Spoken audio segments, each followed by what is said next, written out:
Wholeness, welcome. This is Josh Dippold of Inner Skilled, and today I'm joined by Andrew Scheim. Andrew, what's going on today?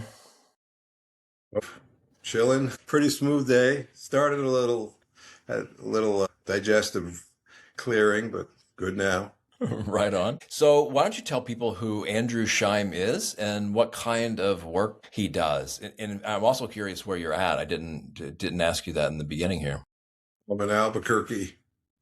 Oh, you're asking me the who am I question. Yes. That's the question it's like the Ramana Maharshi mantra. Who am I? And then you find out who you're not. So that's who I am. No, in fact, no, in all seriousness, spent a lifetime discerning level after level in terms of my progression. And one of my biggest heart centers is based on pulling up what I would call programming. And I learned this out of bodywork music. And Ho'oponopono teachings, they say if you clean well, the outer world cooperates. So think of it as if the Om Mani Padme Hum. I mean, if you really tune in to that divine frequency, it will work for you, but you have to trust it.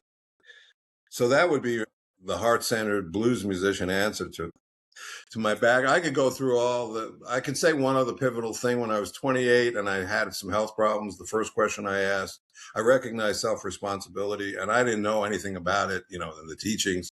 I just said, I'm screwing up. I got to learn. Common sense. I never thought go to a doctor. And that was a pivotal moment in my life, but that's who I am. Now, self-responsibility gets hard when you're pissed off, but I learned a lot. And I learned part of self-responsibility is to observe yourself deeply. We're very complex beings. And in spirituality, I'm really interested in allowing and supporting the emotional expression in a creative, unfolding way. A lot of people will condemn and this, don't be angry, don't be this, don't be that. Of course, you don't want to hurt people, but you can't suppress your anger. And I studied Krishnamurti when I was young, and he talked a lot about this. He said, if you're angry, don't say don't be angry or judge your anger, observe. Now, the problem with Krishnamurti is this is the pivotal thing. How the hell, if you're really angry and confused in your minds, how do you observe? So that's a lifetime creative challenge, let's put it that way. Deep self-observation. It's a really good question, this double-edged sword of anger. If I repress it and bottle it up, that's not good because it can come out and explode and be very detrimental for myself and others. But then if I constantly express it in the wrong ways too, it becomes this self-reinforcing mechanism that I get some kind of reinforcement. Oh, it feels good. I feel justified for being angry, So that's not either. But you ask, how do you do it? Well, at least how I did it is in a container of meditation, of course, right? So there you can feel the most murderous rage and it's not being suppressed. And there's no one around to act it out on. And so it comes through feeling it deeply. Yeah, but I would agree with your expression of emotions because I think there's so many people who can benefit from having that creative outlet for emotions. Of course, I like the Brahma Viharas of loving kindness, compassion, vicarious joy, and equanimity, but that's an ongoing practice. And with art, you have something that you can show people and that you can do with it and inspire. So the potential is really high too. Maybe not as boundless as the Brahma Viharas, but I think that's when it's done properly for the right reasons, it's a beautiful thing. Now, I know you alluded at before the show, your love of sound. There's so many different directions we can take here. So I want to give you the opportunity to which one you want to dive into, but before we'll surely get to sound at some point. And of all the modalities you mentioned and some of the ones you gave to me before the show, I hadn't heard of the blues thing. Do you mean like blues music? Because my dad and uncle were big bluesmen. I mean, they really love the music of the blues. And so I listened to a lot of that coming up, but I don't know if that's what you mean or if that's related or not. Okay, so this gets fascinating. First of all, I used to say what I did on the sax, if I did that on the street, they'd throw me in jail. What in the audience, in the bar, being applauded for all that expression on the street, you're thrown in jail. So this goes to something very simple for anybody. How do you have a non-judgmental interface with this call it a dynamic. Let's not even call it anger. Because I learned in bodywork how profound this dynamic is. Now, even in music, I learned one thing out of the blues. Think of this. Om Mani Padme Hum. Well, the blues is the Om Mani Padme Hum of American sorrow. Literally, if you're going to pray on if you listen to John Coltrane, a song called Alabama, he is praying the entire consciousness of the sins of the fathers, of Black culture, everything. This is when 4 children were murdered in Alabama. So the blues I will take that over Om Mani Padme Hum any day, because it's primitive, beautiful, soul, deep sorrow Buddhist prayer. Now, the beauty was when I got to the table, I was gifted with seeing the body alter. I can explain some crossovers, and the body became a blues instrument. Now you have to listen to the body, and the notes will show themselves. When you play the horn, you listen, and certain notes, you got to play simple, austere, certain notes pop. When you get on the table, how do you interface with that client? So, number one, there's a hello, I'm here, and you start to interface. The acupuncture points are like blues notes, but you start awakening a few things in the body, and the body will start to pop. Go here, go there, go here. It will tell you stories that are amazing. And this is unfathomable, because I want to just allude to this, because I kind of had to put this together, what's going on. Ho'oponopono said, you're playing memories, the inner child. And I love the Buddhist monk, what's his name?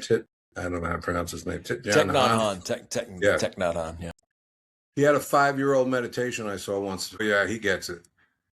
So you're talking to a 5-year-old cosmically, who's carrying the burden of all kinds of memory. So you got to get in communion with that level of consciousness. So by the way, I worked on 5-year-olds who it's in you at 1, 2, and 90. It's the same speak. So this inner speak of the subconscious mind, if you can interface and play the blues with it, it will start telling you stories. Now, this is what you call self-intimacy. Very few people know the language of self-intimacy. So I was fortunate enough, because I had profound passion with the music, but I saw all the pitfalls in the music. And when I got to the table, this took a while. I'm like, whoa, the spine became like a keyboard. I mean, I don't want to get in, I have a sort of a graphic, but I don't want to like intellectualize it. Generally speaking, there's all this streaming consciousness, and it lands at the body. So you're backdooring to the streaming consciousness field. You're using your body creatively, artistically, to cosmically call and response with creator. The subconscious data, all this accumulated stuff, if you awaken it and let it speak and cry out, you're now actually pulling in creator. And that's Ho'oponopono's reason. Ho'oponopono says as well. They say you're petitioning divinity, but only divinity can do the ultimate cleaning. And it goes through, by the way, in their language system, to be loosey-goosey. This inner child sort of confused subconscious, you bring it up to the superconscious, which you could call it Christ consciousness. Christ talked to Father. And it goes up to the ultimate transcendent, comes back down through the channel, back to you. And you don't even know what's going on. But all your job is to awaken this call and response language. Now, I will tell you this. I mean, it's extraordinary, because this is like you'll have dreams. You'll try to shake them off. But if you can get into a way where you're, again, playing the body and listening to the body, all of a sudden all these subconscious strands will start to speak. So this is the blues on the body. Now, a couple of jokes. One, I always said, why did all those jazz musicians do heroin? Oh my God, they were evil, wicked. They wanted to slow their mind down. The groove of the body is the cranial sacral rhythm is a 3 cycles per minute groove. It goes with the cerebral spinal fluid. Now, this is very difficult to do with oneself, but it does show you that when you tune into that groove, it will start to reveal where you need to go in body work. So in music, the groove is the bass player, the drummer, and if you're in a band and you have a fat groove, you can play. You want to fatten the groove inwardly to talk to creator, so to speak. Now, I mean, I'm talking blues, black Americana, but everybody who's a musician who's really deep gets fat groove, soulful, Aretha Franklin. So it just so happens that I was very aware of this when I was playing music, and I didn't know it until I got to the table. And I would be reading people's meridian bodies. Why can't I play with this guy? Because his liver his liver string was just tight. Now, in a musical instrument, think of a guitar and the string's too tight. That's the Chinese, sort of a loosey-goosey, the Chinese meridians. If the string's too tight, you call it tight chi, or deficient chi with strings too loose.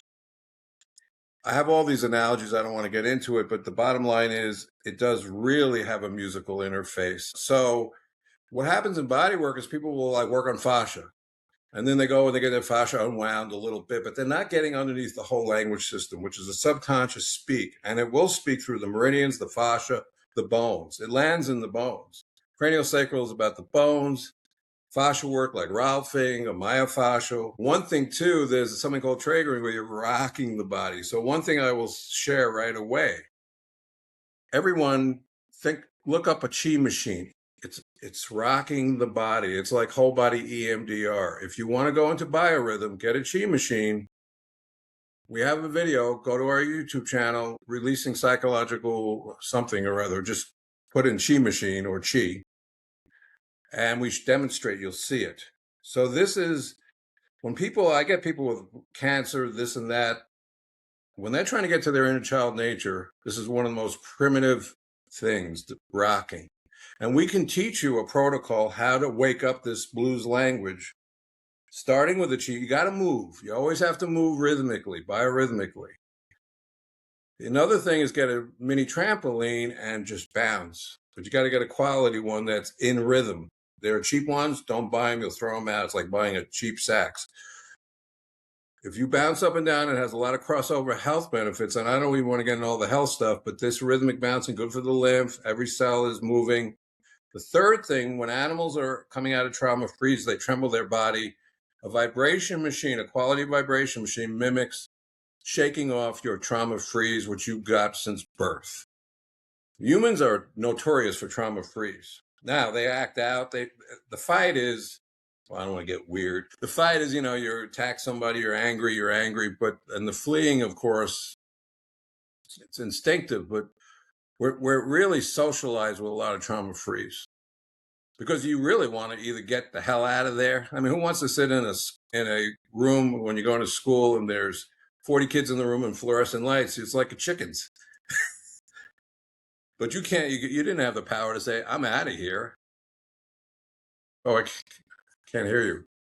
Yeah, no, it's a really good point. I never thought of that and think about that with certain kids. And there's on a good day, that's still there to a little degree. And, on bad days, in hours and hours of that over years and years and years. So no wonder I had to completely, unlearn so much and then rediscover my love for learning, and what you said about the blues thing is amazing.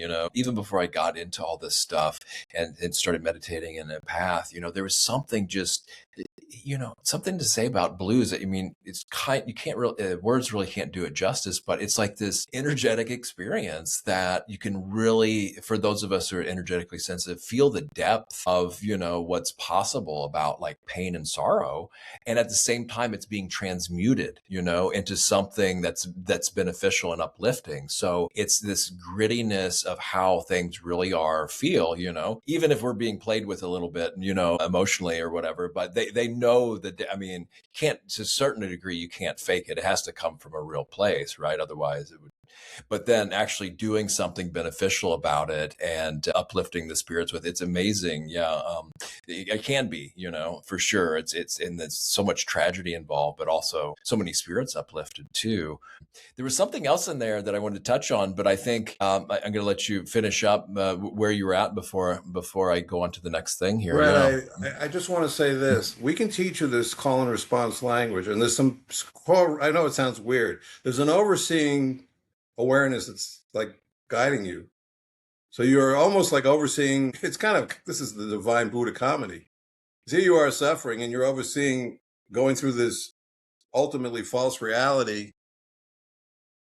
But I call it, to be very honest, I know it's kind of crude. This is like taking a psychological shit every morning. It's just housekeeping. But if you do it, the benefits are enormous. So one rule, when the stuff gets intense and it shows up, your body's leading. You pay attention to what your body speaks. If you do that, you're in good shape. Follow the body. Don't get a memory shows up. Don't get hung up, and you can watch it, see it, but then keep saying to yourself, go back to my body. Listen to the body. If you're improvising well in this work, you're following simple energy. That's intelligence. That's the guiding wisdom. Then let the memories show up chaotically as they may. They'll pop, all kinds of memories. You'll be doing a life review every time you do this, if you get good at it. It's like life review every morning, whatever. When the informational crap builds, take a good shit, but you got to know how to do it. Now, by the way, one last thing. Sure. Speaking of which, if you take a good shit psychically, you're going to shit way better physically.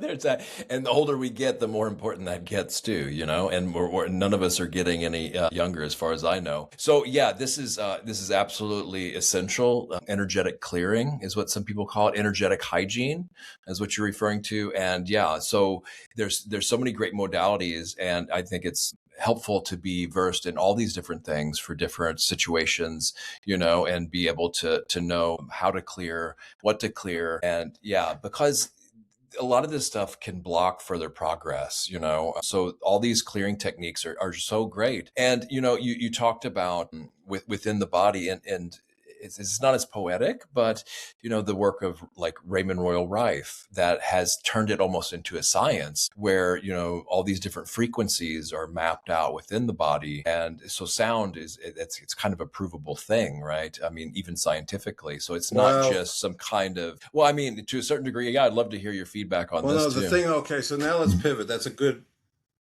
pivot there. Rife. I know a lot of people doing Rife. Rife is, I have a graphic, but I can say this simple. You don't need a graphic. What's the difference between a mountain stream and a swamp? They're both water. The elevation. One is stagnant and one is moving. The mountain stream is dynamic. It moves. It cleans itself. Too. That's right. Self-cleaning. That's Chinese medicine 101. Profound qi movement. So this was where I had a huge leg up because I really understood. I was just immediately sucked into acupuncture, Chinese medicine as soon as I hit the table. I didn't even study that much of it. It was just like the blues. When I took piano lessons, my piano teacher told me, don't do that. I went home and I started playing the blues. So it was always in me. So there's the acupuncture is a profound talk about the middle road. Amazing. Like craniosacral is like purity of spirit, but not very functional when you're trying to deal with a lot of karma. Chinese medicine crosses over from divine to karma, from the basement to the penthouse. Okay, just real quick, this gets more into naturopathy. If you're swampy and you do Rife, this is an enormous distinction. Terrain medicine, naturopathy, Rife. People are shooting a BB gun at a swamp with Rife. They do not get underneath and say, look, I got to get the terrain unswamped. And this is where people are dying all the time. They call me, I try to teach this. When the colon gets to be like a cesspool, they don't understand the complexities of trying to take, let's say, a stage 4 colon toxicity where you have candida and you're filthy and riddled with autoimmune, et cetera, et cetera. I don't want to get a bunch of depth. They do not know how to get out of that quagmire. So they go to Rife and they're trying to shoot a BB gun in the swamp, literally. No, change the swamp. You can do it. It's not that hard once you understand it, but you have to understand the process. Then you have to gather up the tools. So we teach, that's kind of one of my, I hate to use the word proud of, but I spent years understanding colon health, leaky gut, the stages, biofilm, this roots in terrain medicine, it roots in naturopathy. We have modern innovations and tools that can accelerate this process. So I've innovated upon, I mean, I have tools that I got out of Russia. I use medical ozone. I use PMF therapy. These are miracle tools for systemic health and consciousness. Now, how do you separate a toxic liver from anger or a filthy colon from grief? So, in Chinese medicine, the colon is grief. But if your colon's filthy and you get leaky gut, now you get autoimmune. It's eating away your dopamine receptors or your acetylcholine receptors, or it's destroying your serotonin, but you're taking all these drugs. You think you're going to cure it. But again, if you are a swamp, you're screwed, pure and simple. So I don't mean to put down No, Rife. I love that. I love that because I don't know about these things, and the point I brought that up is that it's also like a highly detailed scientific, but that doesn't really mean anything to people that are in in the swamp, like you're saying. That's all fine and good, but how's that going to help them heal the best they can just because there can be some scientific equations or things to it. You know what I mean? So I'm glad you brought that up, and it raises another thing. So I would love to hear because to me, I'm very grateful that I'm touch wood that I'm in fairly good health now, and I'm not having I can any, tell that. especially I can look at you. I can look yeah. at you and just Well, from your aura. yeah. It's kind of funny. It's like I should just give you like 10 minutes of the other side, and then we'd have a different conversation.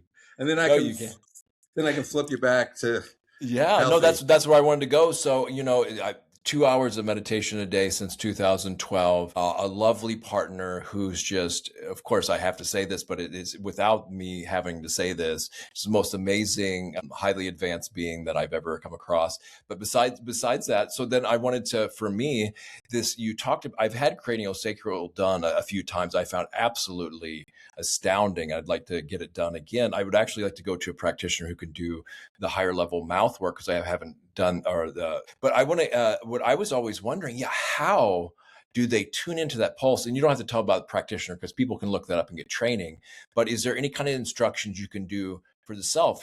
I'm fairly energetically sensitive, but even still I need the proper instructions to what do I go in and sense, or what do you recommend for Okay, that this is as a what self? this is. And then hang on, and then we're going to go to the other. Then we'll go to the swamp. So I want to then get into like your clients because obviously you don't have as many people like me coming to you. I think, right? But I want to offer care for all kinds of ranges, particularly and in particular I want to know if they're just coming in there for you to fix them. We talked a little bit about this before, and then they go on, and then they're coming back, and they're not really changing anything. They want somebody to fix them. They don't want to do anything. So I want to address that as well. So let's start wherever you want with that. No, that's fine. Number one, I quit Bodywork because I was not going to. Ho'oponopono has a very simple statement. You can only heal yourself. And Dr. Yulin, when he was working in Hawaiian State Prison with criminally insane, violent people, never saw them. And yet he turned them around. Now that's insane. What do you mean never saw them? What do you mean? He looked at their pictures and sat in a room and they got well. Oh, I see. So remotely. Yeah. Remote work. No, he wasn't working on them. Okay. More detail. He simply looked at the picture. Whatever showed up in him, he cleaned on that. I see. So he kind of, what is that called? The Tibetan practice of taking on other people's suffering. That's me. Similar to that. Yes. Yeah. So you don't, yeah. Well, okay. So I was a Tonglen master in bodywork. The karmas that I touched, they weren't, I realized I can't, people are not signing up for deep dive. I mean, first of all, I was eating their karma like a good, so profoundly that cancer would go away as long as I stayed in perfect communion. And I realized that's bullshit. They had to be, what's the word? It's like I'm steering their car and they're drunk in the car, but I'm steering it down the road. No. So thank God I got away from that enabling posture. But I also realized that if I touch somebody, I'm going to hit the mother load every time. So goodbye, no more body work. But that was good. That was a profound, I left music and then I left body work, which I was extremely gifted at. But I wasn't going to be an enabler, and I understood the underpinnings. And Dr. Yulin, I love Ho'oponopono because it kind of answered a lot of my sort of conundrums. He would do an interview and clean on cameras. Now, one thing about anybody who looks up Dr. Yulin, Ho'oponopono, they're going to see a mantra. I love you. I'm sorry. Please forgive me. Thank you. That's not real Ho'oponopono, and he was doing a lot more. But he isn't going to clue you into the deeper dive stuff, which is his teacher, Morna. And Morna was a Lomi Lomi body worker, by the way. That's where I silently got drawn into the work. Back to her, back to the Lomi Lomi. She understood the body speak. Okay, as far as cranial sacral, no, I can't do it on myself. This is also very interesting. I have something called PEMF. It's like a huge amplifier. So when you put that on your body, it's like an MRI, except it's not an MRI. But it will awaken every nook and cranny in your body that you're unaware of. It will excavate old injuries, organ stuff. So if you know how to use that skillfully, that's how you can read yourself profoundly. And this thing hits you hard. So you cannot, it's just not in God's law that you can do I don't believe cranial sacral on yourself. Now, I can show you one thing. If you take your Chinese pulses, that's the most beautiful self-interface I know, that's gentle, beautiful, and pure listening and informational. And it's easy to do, and unfortunately, your general acupuncture practitioner is not going to encourage you to go home and meditate on your pulse. But I would encourage that, pulse taking. Awesome. So that's just a regular pulse that a doctor takes, a Western doctor takes. No. So I don't know. You'll have to tell me what that is. I'm not familiar. Oh, the Chinese. Well, you can Google Chinese pulses. Okay. But this is now you're listening. You're tuning your 12. If you can learn to do this like a blues musician, where you're not thinking about it, there's certain qualities. So if I brought you down to 12 streams and rivers and I blindfolded you and I said, put your hand in this one, listen, and I said, describe this stream, you could do it. Mm-hmm. Oh, it's weak. You could tell if it was vital, choppy, aggressive, calm, full. Mm-hmm. It's so innocent and simple to listen to your Chinese pulse. So you need to find somebody to teach you, not intellectually, not how to interpret it like an acupuncturist.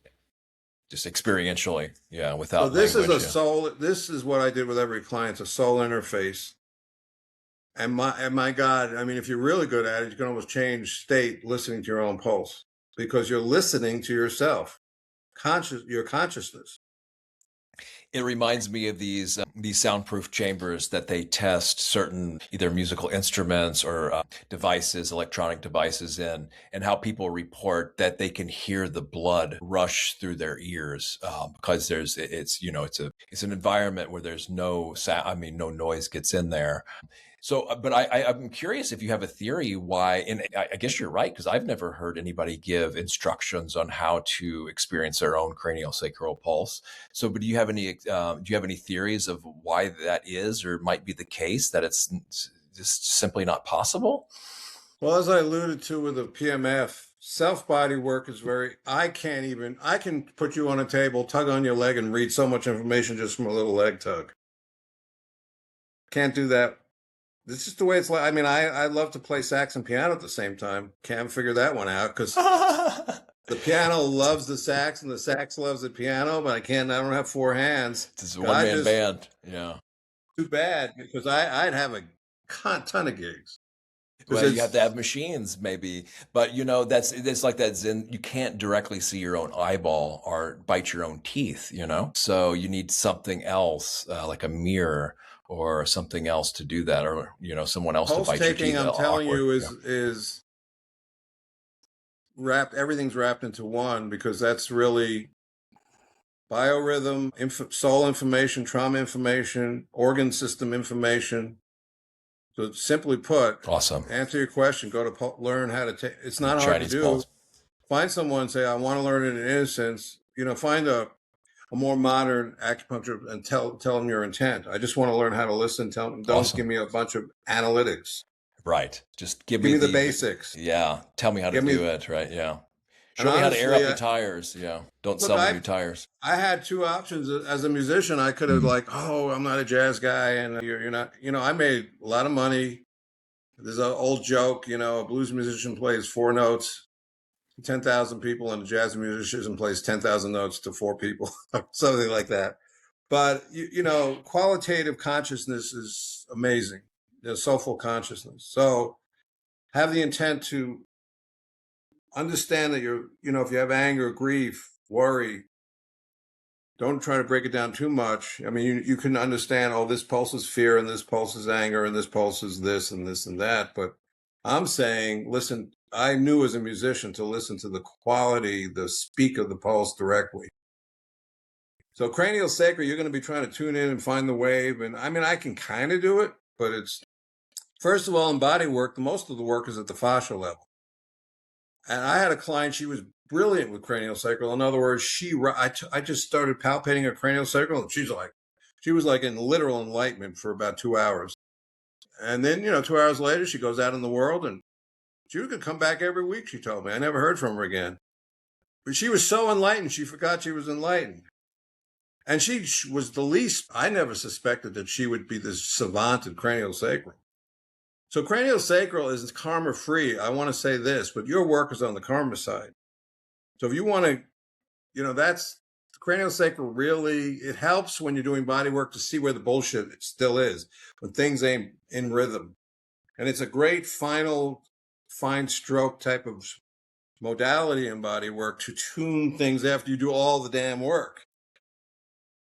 I see. Yeah. So it reminds me of my own thing in the I could never play music. I took guitar lessons for months as a kid. I just couldn't even barely do 3 chords. Speaking of like 3-chord Montes or something, right? But I just had this really love for music, and could remember just before I started meditating, that was kind of a meditation. Just do really deep listening, just lay out on the couch with some really good earphones and really good music, and you could hear like nuances if you listen closely and deeply with the entire body. On good days with a clear mind, you can hear different nuances every time. And I guess maybe the psychoacoustics or something, as I changed, maybe the perception changed and things like this. But it's just fascinating to know that these levels of sound. So that's maybe just kind of an aside. I did want to bring it back to, on one hand, as a practitioner, it's probably heartbreaking to either have to turn away anybody anytime, but like you're saying, just the amount of sheer blowback that can come with certain types of body work, if I can put it that way. But also now what you do now, how do you take on clients? I mean, do you give them pep talks of what to do? I mean, you make a living. So, I mean, there's no judgment for, someone coming back again and again. Eventually, good practitioners, they want to put themselves out of business. But unfortunately, I don't even think that's a possibility due to so many different causes and conditions leading up to whatever. So, yeah, how do you approach certain types of patients, and what's your theory and guidance maybe for other practitioners around that? And then I want to go into these machines too. I only have a reference point as a Healy, I think. I don't which remember one, but it was an and I did it. That's on a shelf somewhere. Yeah, that's what I figured. Yeah, and it was and this was just a friend of a friend that I met, and they did it remotely. And I noticed, I wrote down what I noticed, and I did notice something the time he said he was going to do it, but it wasn't a huge, profound thing, but it was noticeable for me remotely. But I just want to that's my only reference point for these machines. So you'll have to use that as, to talk to me, but most everybody else can look up whatever you want to mention about these, because I'm interested in learning about them too. Well, I should age you about 30 years, and then we'll again be a very vital conversation. So I'll get there soon enough, When we get old, certain things, it's a beautiful chess game because challenge game goes up. I will say this, ultimately, letting go, healing, self-forgiveness, number one. I've been incremental with that, I think, although I think I've been taking leaps and bounds recently. But it's always easy to bring back a little shadow of this and that, but the shadow is way less. I don't know if you could say the shadow is less dense. When I do I continue to do the shadow work. I think that's number one, because everything, when you're in it, it's going to be kind of intense a little bit, but I'm so used to it. It's like you're going, kind of dying every day.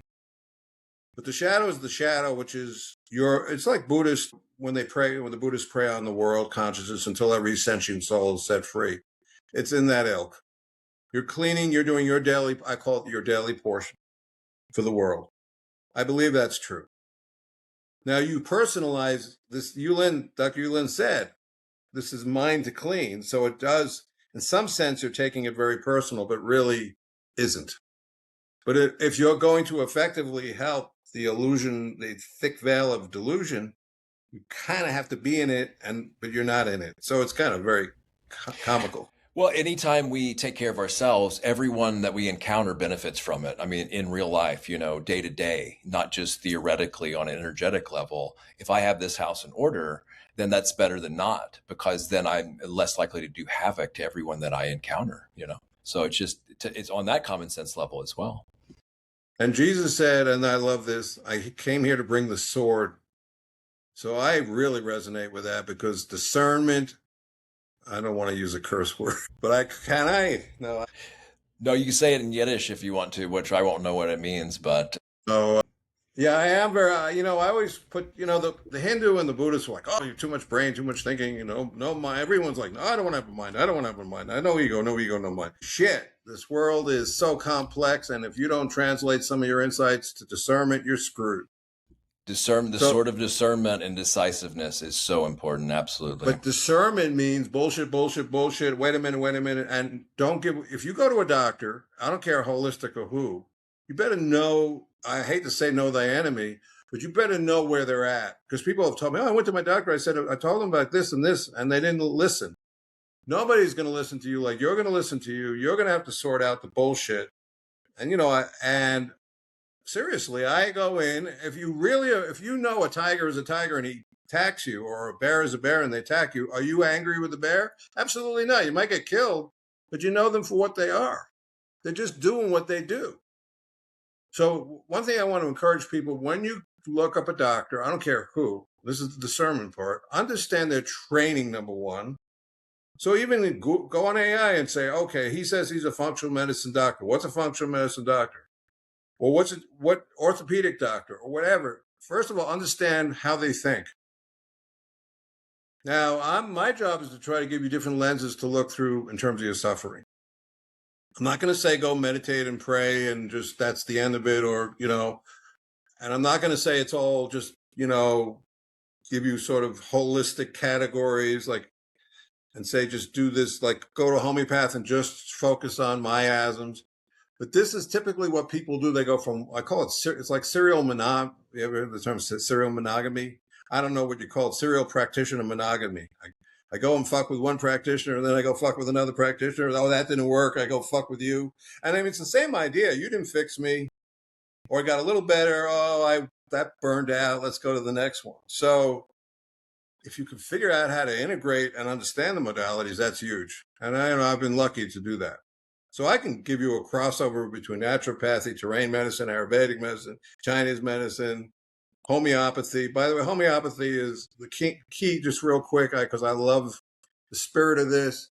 Generate the sins of the fathers, or generational curses, is called miasms in homeopathy. If you look up leprosy miasm, the psychological keynotes are you are going to commit suicide, or syphilis miasm.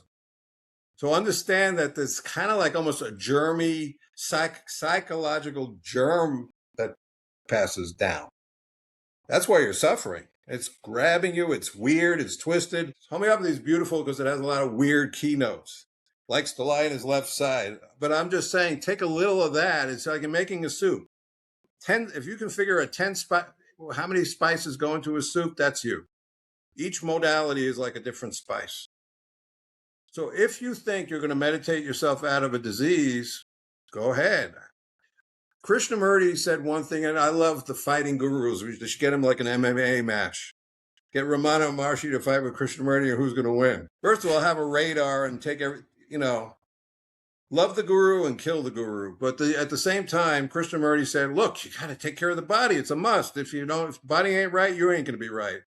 And then other people say, screw the body. Like, I'm not a big fan of Tolle because guy's ignoring his colon and he gets colon cancer and it's just my body kind of thing. No. A lot of our psychodynamics just simply are, I hate to say it, we're in a body and a lot of the instruments all fucked up and you're playing shitty music and you're saying, I'm suffering. So I would absolutely encourage everybody to learn this crossover practices, which are both body, mind, you name it. If the body is atonal and full of garbage, and then the flow of energy isn't happening, you're going to be feeling, your moods are going to be terrible.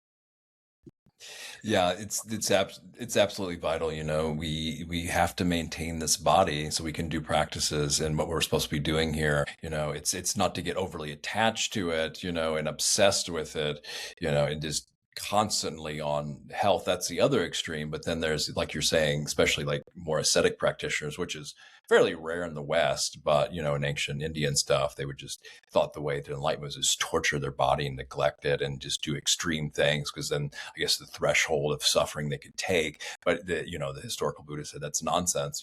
That's not necessary. I did all that. It's a completely pointless waste of time. So we maintain this body so we can do what we need to do on the path. And yeah, like you're saying, a lot of these modalities can be incorporated into that too. And yeah, it is really interesting stacking up some of the gurus and some of the teachings against themselves. And yeah, I'm careful with who I do that with, because some people are really attached to certain things and, or whatever. But yeah, it is a fascinating thing to line up and cross modalities, see where people align in I different. will say this part too. Creator gave me a distinct path. So am I going to fight with Creator? He showed me so much beautiful things. Am I going to say, now go to a guru? I mean, I get influenced by these gurus because they have some truth. The Creator blessed me with all these steps and paths. So if I had to lean in, I'm not going to say Buddha nature blessed me. I'm going to say some incredible, beautiful, incredible, dynamic, creative intelligence, or whatever you want to call it, living, beautiful, fun, playful. So I didn't get to, of course it's like I say, it's call and response. We have to translate into this reality. And I will say this, as far as health goes, we are in unprecedented times. It's almost like biowarfare. So health does, a lot of people I work with, it's just pragmatic, really bad health issues. And unfortunately, they're going down worse channels of recovery.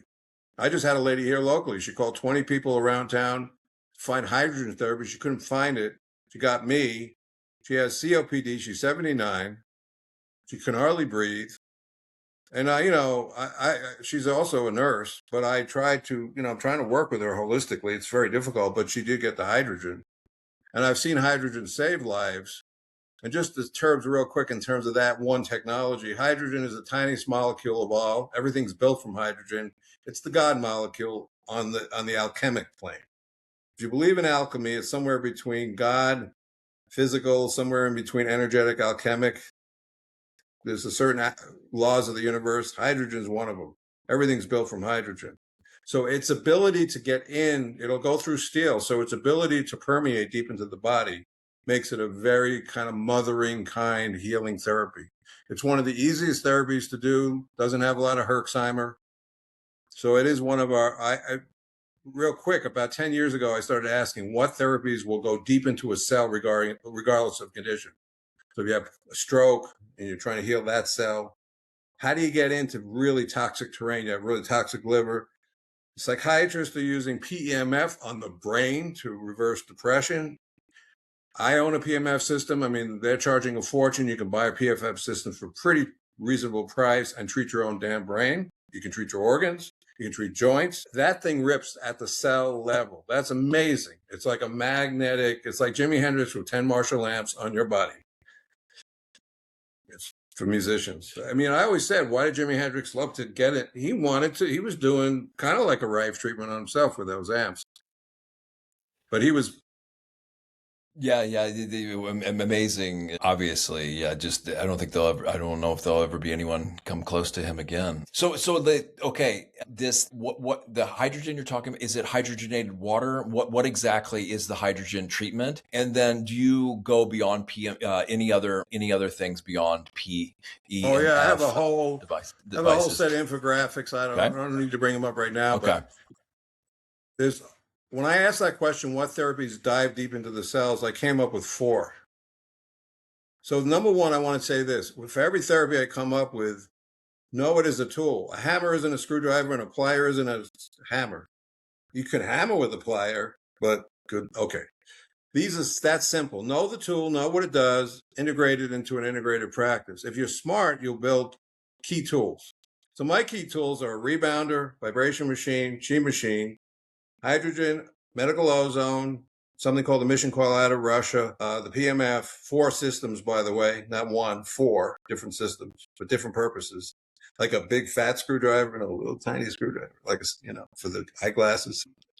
I have a lot of tools sitting on the shelf. The Russian thing you said, and I think the very first one you mentioned, if you remember, those are ones I haven't heard the names of before, I think. The mission coil. Yes. Okay, I've been lucky enough to network with a lot of people. So I got in with some Russian ozone doctors. Medical ozone, if you're chronically ill, is a must tool. You need to integrate it. The mission coil is a follow-up adjunctive tool for medical ozone. They both work simply. I want to make it simple. They're lightning therapies. Hydrogen, everything's built from hydrogen, H2O. So hydrogen is the most permeable and it's an infusion. You breathe it, by the way. You asked about the bottle. Number 1, you breathe. Number 2, you drink. Number 3, you can apply topically. If you're really ill, you have to learn this, and we can help you step through. We can give you all the survey of the market. You need a machine that can hold up. You need to go higher in dose, contrary to what some people say, you'll blow yourself up. Forget, that's BS. If you're chronically ill, you're going to need just common sense. If you're going to water 50 acres of super dry soil, what do you need? Just think about it. So think of your body as how many acres of super dry cell, your cells are like dried out soil. You got to water your body, and you need time, you need volume, period. The more sick you are, the more screwed up your field is. The more water, the more time, and then you got to put in the minerals and nurture the blah, blah, blah. The PMF is like a cell hammer. It's the only therapy I know. Now, I could show the infographics, but let's just make it simple. A rebounder, when you go up and down, G-force does this to the cells. It's a whole, but it's not going to really dial in deep where you need to really hit it hard. So it's an outside-in macro G-force pump, cellular pump. So is vibration therapy.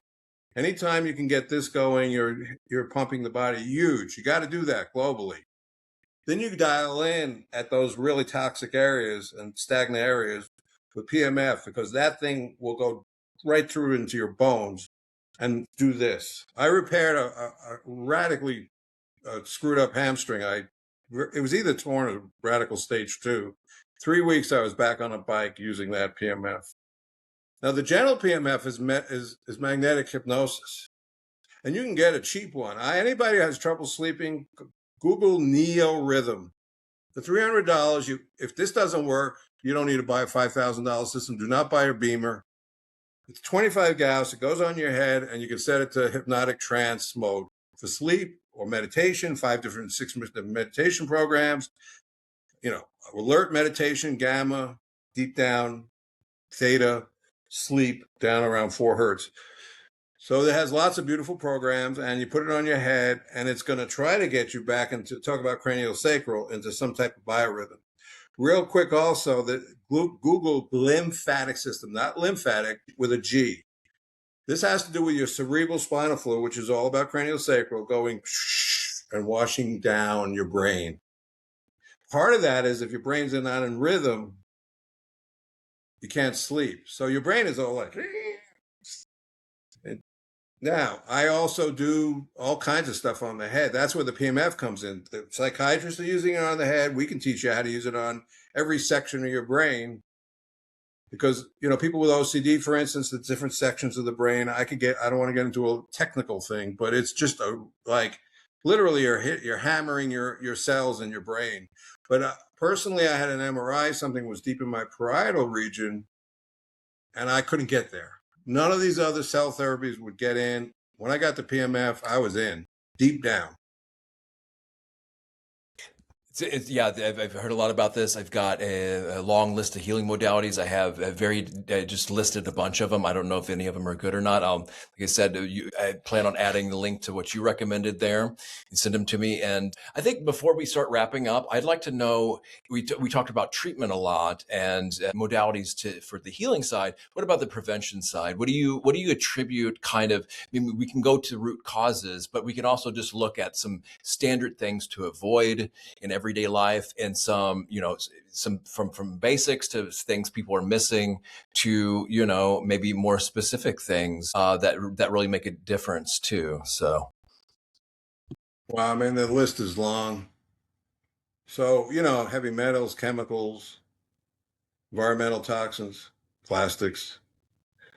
If organic doesn't mean the soil is nutrient dense, so don't be deceived. So now this is one thing I do teach. Figure out how to compensate for dead soil, because most of your organic foods are grown on crappy soil. So don't think it's good. it's a good point, but I just want to make a key distinction that people just don't entirely write off organics and say, oh, they make no difference whatsoever. It's just buy the same GMO crap because organics no, BS. no. But I've actually come across these people that say, oh, there's no guarantee that it's organic, so I don't need to buy any organic whatsoever, which is BS. It has a way higher likelihood. Yeah, the one misnomer. Yeah, yes. The one misnomer is that they think organic means great food, and I'm just saying, not necessarily. Again, this is discernment. Yes. If they had a label on every product for food soil rating, that'd be great, but they don't. So you go buy a organic carrot at Walmart that's coming from China, or you go down to your local grower and say, how do you really cultivate your soil? So I simply just compensate with what I have a juice in the morning that's loaded with superfoods. So compensate for denatured foods, offset and get rid of toxins, which is a long list. And if you're poor and you have to buy commercial produce, just go on Google and put clean 24, dirty dozen, clean 15. There's 12 fruits and vegetables that are really loaded with pesticides. And you can, go, if you just start asking good questions, look, I want to eat a clean diet. What about denatured? If you really follow what I'm saying and follow it up online, you could learn a lot. Again, the spiritual emotional, having a trauma practice is huge. This is hard to teach. The outer world is not going to be your compass, so find the inner compass. And the outer world, consciousness-wise, all this weird stuff, everybody's running in fear, trying to make a living, So don't think someone's authority. Don't trust anybody. Krishnamurti said that too. Don't trust any authority. That's true. But at the same time, you're going to have to learn. I don't know, this, as far as there's a lot to learn in today's world. The EMF thing, some people really, I have EMF protection because, I got all the cell towers. It depends on the person. I'm not going to weigh in one way or the other. I have EMF beanies, and the more I do inner work, the less I think that's of issue. And the transcendent yogi you'll poison a transcendent yogi and it'll go right through him. So, yeah, keep coming back to spiritual consciousness. We can, if you work with us, we offer a 1 hour get to know you wellness strategy session, and it's on our website. So you can just schedule, and we can go through some things. But AI is very good, and if you ask the right questions, you can get a lot of research done. So how can people get in touch with you? What kind of, is there any other products and services that you offer, or anything in the works that you have coming up that you haven't mentioned you want to tell people about? And then take us out on a final message, or take the listeners and me out on a final message. Yeah. Well, again, my passion, which a few people have done, if you want to build a carpentry shop, you're going to be passionate, build it, get the tools, and be a good carpenter. If you want to build your own home, quote unquote, wellness clinic, you might have to go out for certain things. I go out for cryotherapy because I don't want to buy a $55,000. I actually have a chiller and I take cold showers, but then I go for the cryotherapy, not as often as I used to. But our goal is to, find out what your issues are, teach you how to assemble a toolkit. Of course, there's supplements, but if you think you're just going to take a bunch of supplements, give you a more dynamic view, start building your own home clinical environment. And don't, again, insurance is not going to pay for hydrogen. It's not going to pay for the mission coil. It's not going to. I haven't talked much about medical ozone, but if you have any chronic health issues, it's a must therapy. You have to learn how to use it, and you have to learn how to integrate it. We have a lot of. I didn't want to go through a lot of these sort of complicated explanations, but we have infographics that can really give you more of a dynamic view if you have gut problems of what to do and what's at stake. But let's say you've had candida real quick for 20 years. You're going to have to get rid of the biofilm, kill the yeast, sweep out the debris and the die-off, and rebuild the leaky gut. And this goes around and round and round, but you need those 4 steps. And pathogens, this is another statement I say microbes or diseases or pathogens are working 24/7. You need a 24/7 strategy. Most people do not think, well, I'm going to do this, take this supplement or do this. Even ozone, it's only a half an hour. What are you going to do the rest of the day? So we teach you hate to use a warfare strategy. It's an ongoing battle, and if you're smarter than the enemy, you can win it. Yeah, very good points here. So how can people reach out to you and work with you? And what message do you want to leave with? Again, if you go to, well, first of all our media is do the @ Blue Z Water. One word. You get to our YouTube channel and our 2 websites. Also, if you Google my name, podcast, Andrew Scheim, you'll find different podcasts. You can listen to, I talk on different things. But basically, we offer this 1 hour, get to know each other. So if you're struggling and have gotten nowhere, our goal is to try to help you have a breakthrough. I mean, honestly, I get people who've been going at it for 20 years, 30 years. But if you're looking for quick and simple, no, that's not going to be it. But if you're looking to kind of get a more creative, actually, it's fun once you start to learn all the possibilities. Even if you're suffering a lot, it's kind of, you get some hope. And there's a lot out there that people don't know about, and it really is suppressed. In America, if you went to China, Japan, you're going to find a lot about hydrogen. Go to Russia, you're going to find a whole lot of stuff. I mean, you go to Cuba, you're going to find stuff. This is not the best culture, unfortunately. I couldn't agree more, However, we now have, if you have the inclination, we do have access to a lot of information, more than we used to, even though in the mainstream, a lot of stuff is suppressed. So if there's a will, there's a way, to use an old cliche. So Andrew, thanks so much for coming on today. And I'll just leave the listeners with, may you all come to know and engage in your highest, most optimal health for your own well-being and for that of those around you, and may all beings everywhere realize awakening and be free. Bye, everybody.